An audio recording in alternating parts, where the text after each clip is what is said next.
The Grammy goes to, even if it's not you, Beyonce, I might just say this. Not Like Us, Kendrick Lamar.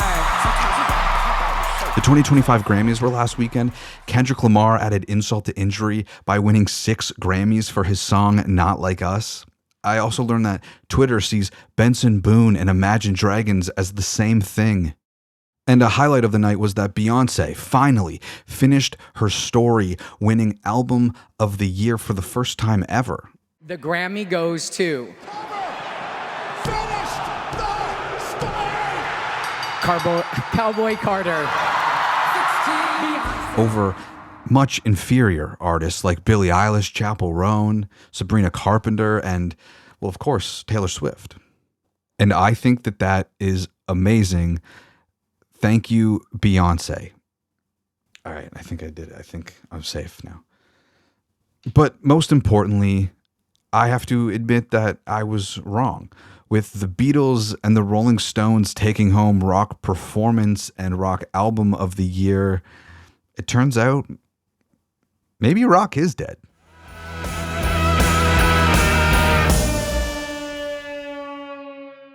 I'm sure that you're thinking it's 2025. How are the Beatles even nominated for a Grammy?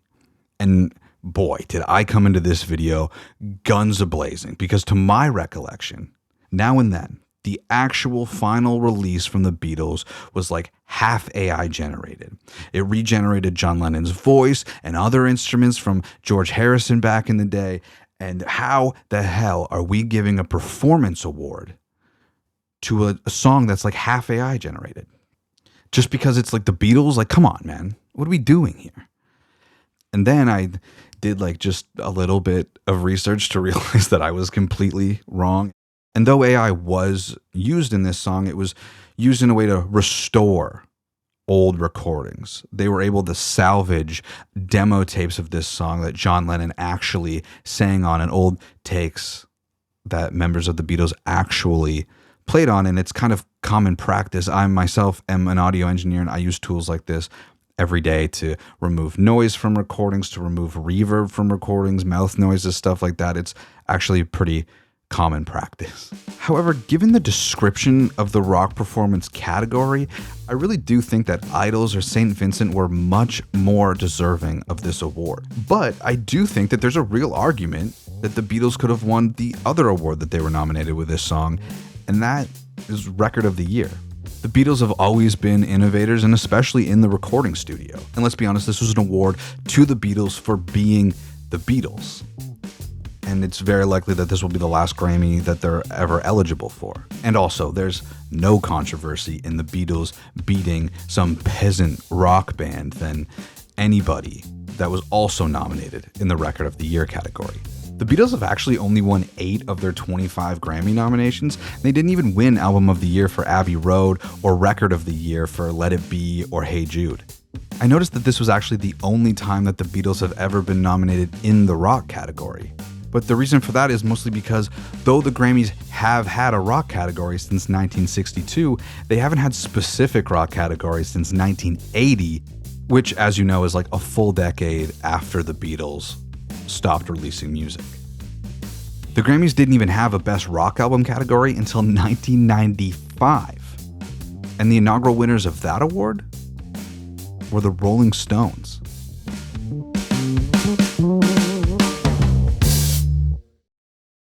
That's right, in 1995, well past their prime, the Rolling Stones won Best Rock Album for Voodoo Lounge, beating out Pearl Jam's Versus and Soundgarden's Super Unknown, 2 albums that are genre-defining. And I know that if you're like a fan of grunge, I know that like 10 and Bad Motorfinger would probably be the true genre-defining albums of that era, but Versus and Super Unknown are absolutely incredible follow-ups to both of those albums.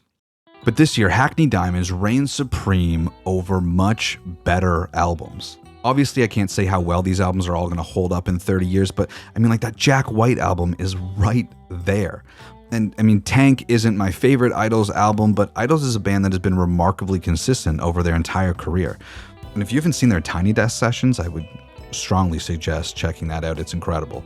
And Fontaine's DC is a band that I was unfamiliar with, but I've listened to Romance a few times now, and it's like really good. And that kind of brings me to my point that I don't know if I made clear in my last video. The music industry very clearly does not care about rock music.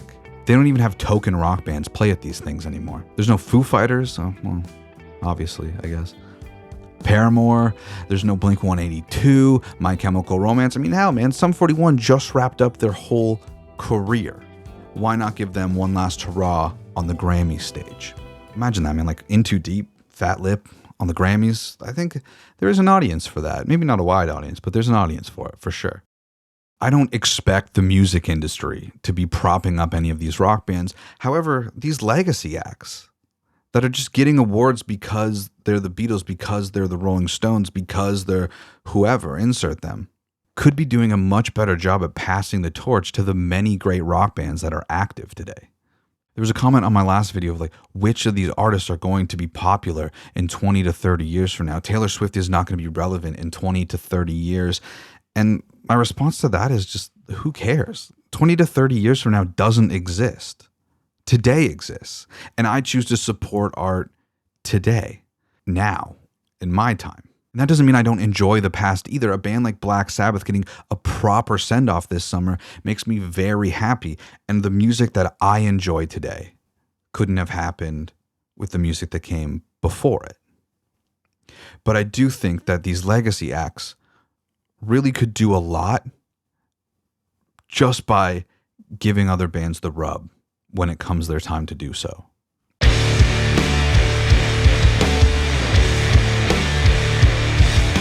Rock and roll has always been counterculture, and when the music industry sucked all the life and the soul and the money out of one style, it moved on to something else. And everybody's saying that like rock music today has no soul. What about some of your guys that chased the grunge aesthetic when the music industry decided that they didn't want to play with them anymore? So the true answer to is rock dead has always been right in front of us. It's rule number 1. It isn't yes and it isn't no, it's fuck you.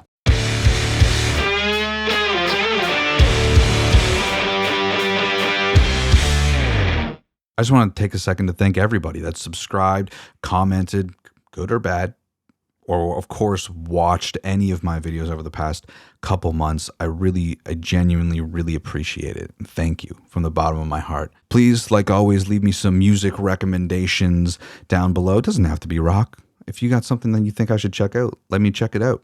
Before you go, check out another video. Dave Grohl back on stage with Nirvana, First time since the baby announcement. I put out a little video. Dave Grohl, good guy, bad husband. Check that out. And I'll see you around. Shiny side up.